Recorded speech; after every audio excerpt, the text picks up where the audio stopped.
Já fazem 2 anos que a Rússia invadiu a Ucrânia. Olha a magnitude desse ataque, gente! 77 anos depois, o planeta assiste com preocupação ao pior conflito na Europa depois da Segunda Guerra Mundial.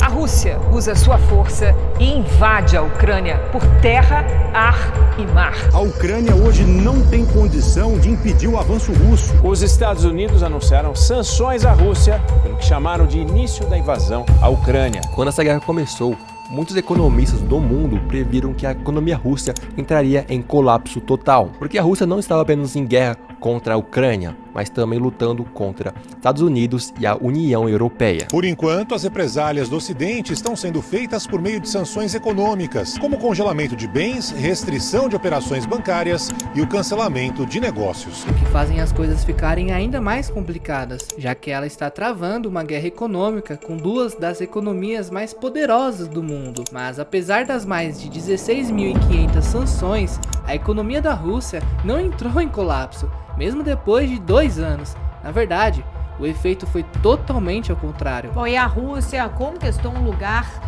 entre as 5 maiores economias mundiais e é então a maior economia da Europa. Apesar das sanções em vigor, a economia russa continua crescendo, destacando-se ali como um player global e desafiando as expectativas. E isso é tão chocante que hoje o próprio FMI revisou sua previsão de crescimento do PIB russo de 1,5% para 2,6%. Muitos economistas dizem que não houve nenhuma mudança de padrões de vida das pessoas russas. E o mais impressionante disso é que agora a Rússia é uma das economias de crescimento mais rápido entre os países do G7. E com isso surge um monte de perguntas na nossa mente. Por exemplo, como a Rússia conseguiu manter essa economia em alta mesmo depois de 2 anos de guerra? Qual é a sua estratégia secreta que os mantém intactos, apesar de ir contra os países mais poderosos do mundo? E por último e mais importante, quais são as lições que o Brasil precisa aprender com a economia russa? Mas antes disso, deixa aqui no vídeo, também se inscreva no canal para mais vídeos como esse sobre economia, sobre o mundo dos negócios, que é muito importante, e principalmente sobre o mercado financeiro.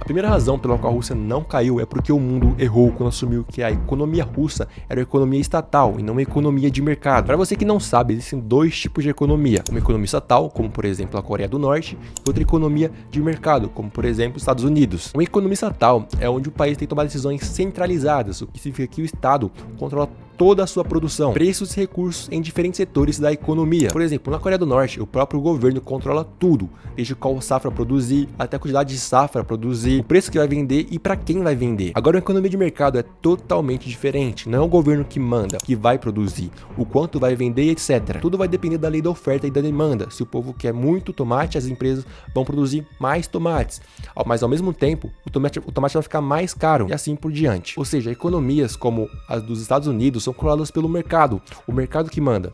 Aqui no Brasil a gente pode dizer que é uma economia mais ou menos mista, né? A gente tem um pouco da economia centralizada por conta do nosso governo, mas ao mesmo tempo a gente também é controlado pelo mercado. Mas bom, agora você entendeu a diferença entre economia estatal, como a da Coreia do Norte, e a economia de mercado, como a dos Estados Unidos. Agora, o maior problema de uma economia estatal é que os negócios não prosperam. Quando você tem esse tipo de economia, há muita deficiência na gestão dos recursos, e a nação como um todo não está nem um pouco preparada para uma crise. Por exemplo, na época da ditadura, aqui no Brasil, a gente viu um período de economia estatal. Então, digamos, naquela época havia uma enorme demanda por relógios no mercado. E eu, como um grande visionário, queria abrir uma empresa de relógio, mas infelizmente não podia, porque era o governo que tinha que cuidar disso. Então, infelizmente, eu teria que esperar o governo identificar essa oportunidade e então o próprio governo abrir a sua empresa de relógios e vender esses relógios para ganhar dinheiro, mesmo vendo essa oportunidade há muito mais tempo. E com isso nesse sistema, nenhum empreendedor se importaria em encontrar uma dor no mercado e tentar resolver ela, que é o governo que faz isso. Com falta de novos negócios, menos empregos são criados na economia, a renda da população diminui e, consequentemente, a pobreza aumenta. Por conta disso, uma economia estatal não prospera E essa é uma das maiores desvantagens de ser uma economia estatal. Eu dei esse exemplo porque se durante esse tempo de ditadura houvesse uma crise com sanções, apenas por causa desse sistema lento e ineficiente do governo, a economia entraria em colapso. E essa é a maior diferença fundamental entre a economia estatal e a economia de mercado. Agora, colocando essa explicação no contexto da Rússia, o mundo esperava que a economia russa desmoronasse, porque eles presumiram que a economia russa era uma economia estatal. Mas de alguma forma, para surpresa de todos, a Rússia acabou se tornando uma economia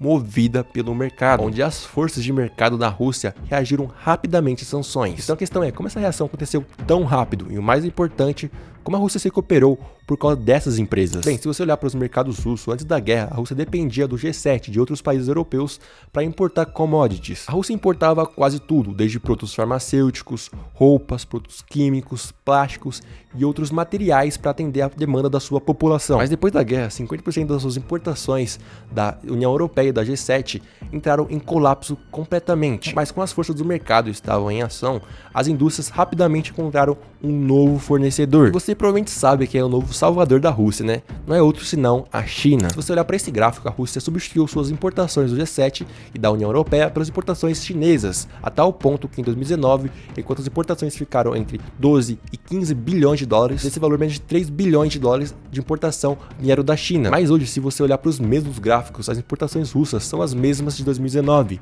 mas agora mais de 7 bilhões de dólares vêm da China e menos de 3 bilhões vêm da União Europeia e dos restantes dos países da G7. Sem contar que a Rússia virou o principal parceiro comercial de exportação da China, o que é algo bem impressionante. Então a Rússia está praticamente de volta à posição de 2019, só que eles têm diferentes parceiros de importação. E essa é a primeira razão para a resistência da Rússia, que é a economia ser uma economia de mercado e não economia estatal. Então, se isso está claro para você, vamos para a segunda razão, que é a sua economia de guerra.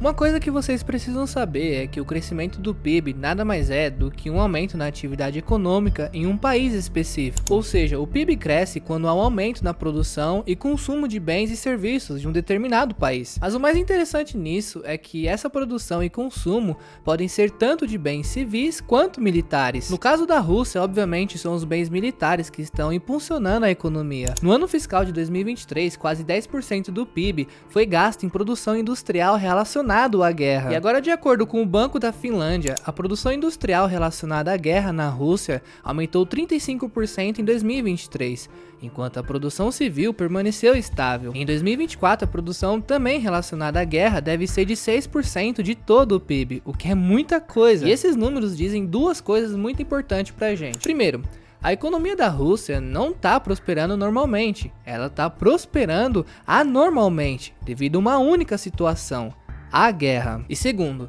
esses números também nos dizem que Putin não está com vontade de parar a guerra de forma alguma, porque essa mudança na produção tornou o setor de defesa da Rússia uma parte muito importante da economia russa. Sendo mais específico, isso criou mais de 520 mil novos empregos na indústria militar e cerca de 3,5 milhões de russos trabalham no setor militar. Isso é cerca de 2,5% de toda a população. E uma coisa muito curiosa nisso é que as pessoas que fabricam equipamentos de guerra na Rússia estão ganhando mais do que muitos trabalhadores de escritório e advogados. Então, por causa disso, as pessoas estão mudando de outras indústrias para o setor militar. E se você entende desse cenário, isso pode soar muito familiar para você, né?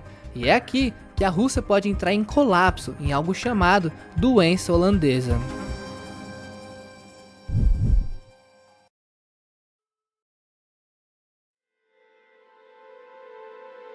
Para você que não sabe, esse termo foi criado na década de 1970 para descrever os efeitos da descoberta de gás natural no mar do norte da economia da Holanda. Essa descoberta levou a um aumento significativo nas exportações holandesas de gás, o que causou a apreciação, ou seja, aumento do florim holandês. E essa apreciação do florim tornou os produtos manufaturados holandeses mais caros no mercado internacional, o que levou à desindustrialização do país, já que ele focou totalmente em um único setor. E essa é um resumo da doença holandesa. E é justamente isso que está acontecendo na Rússia. Como os funcionários estão recebendo mais no setor de defesa, os funcionários de outras indústrias estão mudando para o setor de defesa. E por causa disso, as empresas que têm seus funcionários saindo precisam aumentar mais seus salários para que eles possam manter esses funcionários. Como resultado, outras empresas em outros setores são forçadas a pagar mais salários, porque se não pagarem, esses funcionários vão para o setor de defesa. Então, embora os negócios estejam difíceis, os salários dos trabalhadores na Rússia estão aumentando cada vez mais. Além disso,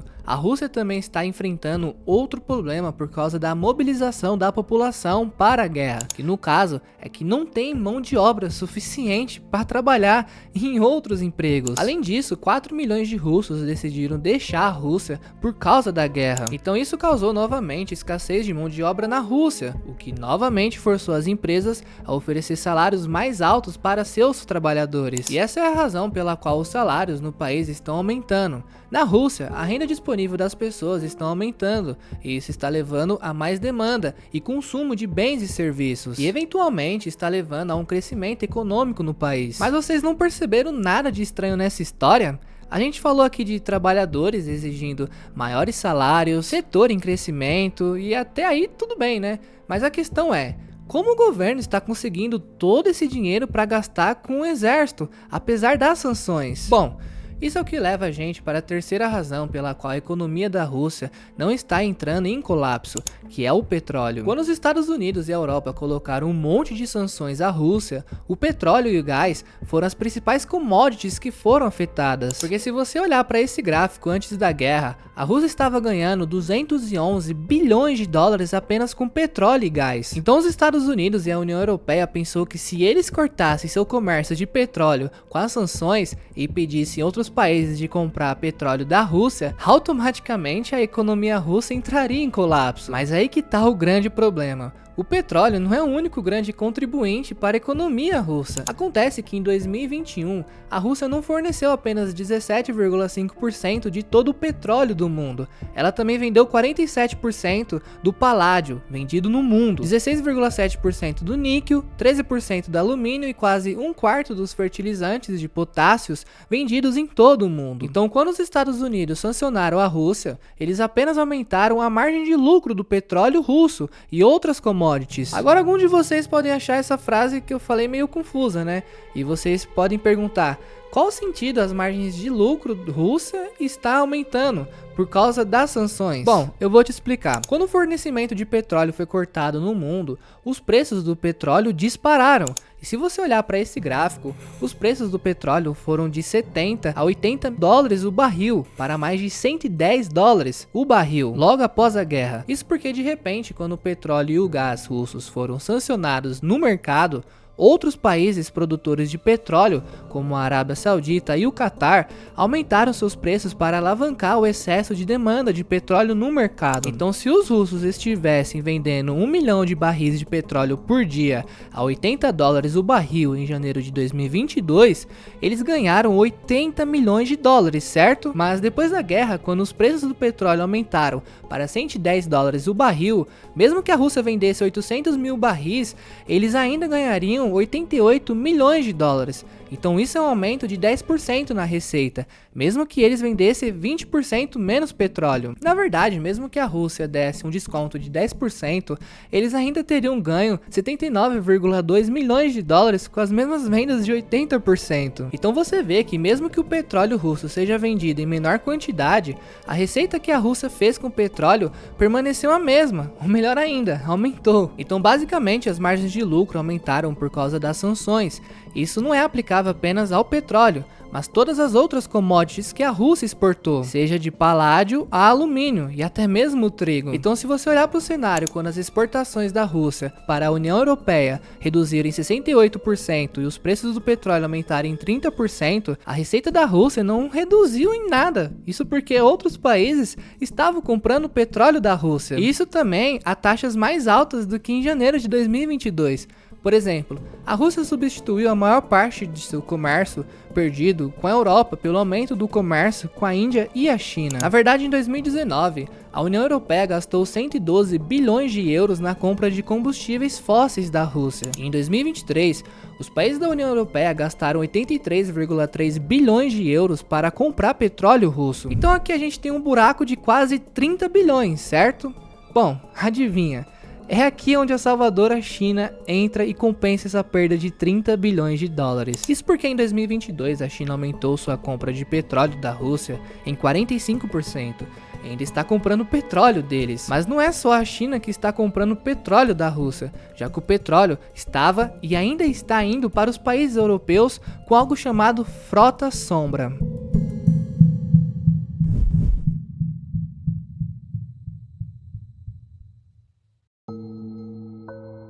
Para aqueles que não sabem, uma frota sombra é uma rede de petroleiros que não são registrados nos registros de transportes marítimos internacionais convencionais e operam sob o radar sobre os principais serviços de rastreamento e regulamentação do mundo. Por exemplo, se o petróleo russo precisa ser enviado para a França, em vez de ser enviado diretamente da Rússia para a França, usando um único navio, o navio russo parte da Rússia e no meio do oceano encontra outro navio, onde os petroleiros seriam transportados de navio russo para um navio sombra. Esse navio teria uma bandeira de um país como, por exemplo, o Panamá, e os papéis de seguro e das certificações são alterados de tal forma que aparece que o petróleo está vindo do Panamá. Portanto, os comerciantes europeus não precisam obedecer às sanções, porque podem mostrar um papel que estão comprando o petróleo do Panamá e não da Rússia. Recentemente, a CNN divulgou um mapa sobre como o petróleo russo está sendo levado para a Índia para evitar a pressão internacional. Então, se você olhar para esse mapa, na etapa número 1, o navio parte da Rússia, viaja pelo Mar Negro e então para no Golfo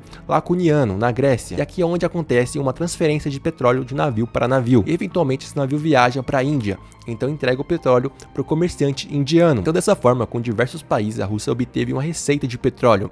A frota paralela obteve sua comissão e os comerciantes europeus e indianos obtiveram seu petróleo para fornecer e lucrar para si mesmo, sem realmente serem restringidos pelas sanções. Junto com isso, com seus novos dois parceiros, China e Índia, de acordo com a Escola Econômica de Moscou, a Rússia teria feito mais de 178 bilhões de dólares. Apenas com as vendas de petróleo em 2023, esse número aumentará para um potencial de 200 bilhões de dólares esse ano. É literalmente 55 bilhões a mais do que eles ganharam em 2019. Ou seja, resumindo tudo isso que eu falei, o fluxo de dinheiro para a Rússia permaneceu intacto apesar das sanções. Fora que, como a guerra não aconteceu nas terras russas, as famílias estão seguras e os negócios russos estão funcionando normalmente. Isso também é uma razão pela qual, se você observar, a economia russa contraiu 1,2% em 2022, mas em 2023 seu PIB aumentou 3,1%, enquanto se você observar o PIB da Ucrânia caiu 29% em 2022, em 2023 eles cresceram apenas 4,9%.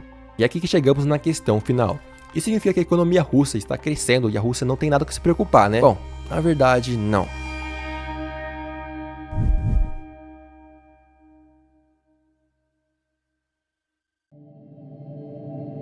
Isso porque a Rússia ainda está enfrentando 3 grandes problemas, que podem se tornar uma situação de crise no futuro. O primeiro desafio é essa moeda volátil.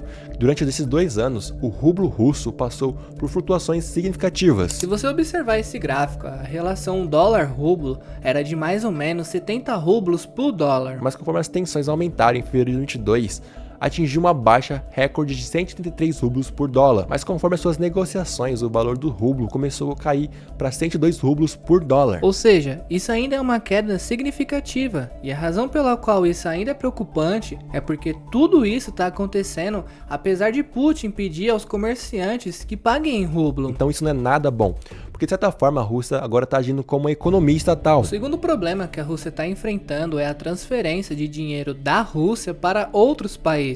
Sim, muitos russos estão tirando dinheiro do país para a própria segurança. E por conta disso, a Rússia proibiu seus cidadãos de transferir seu dinheiro para as contas no exterior. Então, novamente, essa é uma grande bandeira vermelha para qualquer economia. Porque isso faz com que o valor do rublo seja controlado artificialmente pelo governo russo. E novamente, como a gente disse, é aqui que a Rússia está agindo como uma economia estatal. Isso não é algo que pode funcionar a longo prazo. E se você for ver, não é apenas com o dólar que o rublo está caindo. A moeda russa também está depreciando em relação ao yuan. Então os produtos chineses também estão se tornando mais caros devido a essa perda de valor da moeda. Se você olhar para esse gráfico, a maior taxa de inflação na Rússia foi de 17,8% em maio de 2022. Então começou a diminuir. Então conforme o rublo foi depreciando, a inflação no país voltou a subir, o que novamente está levando a um aumento dos juros. E a última preocupação que a Rússia tem é que esse impulso na economia é causado pela guerra. E se você olhar para a história, esse impulso da guerra na economia é sempre seguido por uma crise econômica, porque de repente a demanda por armas cai, os trabalhadores são demitidos, o desemprego aumenta e de repente há menos pessoas ganhando dinheiro e há muitos desempregados no mercado. E você sabe por que a gente está falando isso com tanta confiança? Bom, é só você dar uma olhada no que aconteceu depois da Primeira e da Segunda Guerra Mundial. E é justamente isso que pode acontecer com a economia russa. Agora eles estão na boa, seu dinheiro do petróleo ainda está chegando, eles estão controlando a inflação e sua economia de guerra e minerais estão mantendo eles firmes. E se por acaso a Rússia conquistar a Ucrânia e apossar das suas fazendas de exportação de girassóis e óleo, então tudo isso valeu a pena. Mas caso contrário, mais uma vez a Rússia pode enfrentar uma crise enorme, ou até mesmo pior do que da União Soviética. E com toda a história sobre a economia russa, a gente consegue tirar boas lições de como a economia brasileira poderia aprender com tudo isso. Como por exemplo, lição número 1, a economia de mercado é e sempre será melhor do que a economia estatal. Então precisamos aliviar o controle do governo em muitos setores do Brasil, para que o mercado possa calibrar para as condições boas e ruins, principalmente com esse novo governo. E lição número 2, a guerra sempre levará a uma produção econômica que pode parecer incrível no início, mas então será seguida por uma enorme depressão, então isso não é crescimento sustentável. Então ao invés da gente depender de guerra, vamos apenas aproveitar essa oportunidade para vender produtos, o que o Brasil tem muita capacidade de fazer, mas simplesmente não consegue. E bom galera, se vocês gostam de vídeos de economia como esse, vocês vão adorar esse aqui, onde a gente fala sobre o Haiti.